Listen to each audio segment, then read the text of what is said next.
Replace rock and pinion assembly of Toyota Hilux 2GD engine.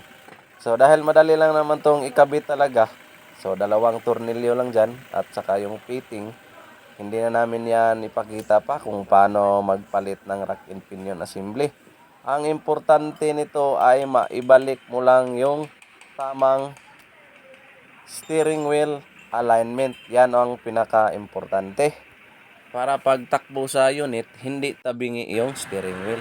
Dahil natapos na nating mapay na lahat, ito na, binaba na natin sa lifter at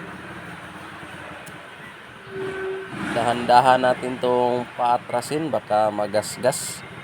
Kita nyo naman na napakakintab ng unit na to. Puging-pugi, si Hilux talaga. Yan. Labas natin to para makakater na tayo ng ibang customer. Siyempre dahil may cameraman tayo, ayan papakita daw yung kapugian niya. Samboy on the moves.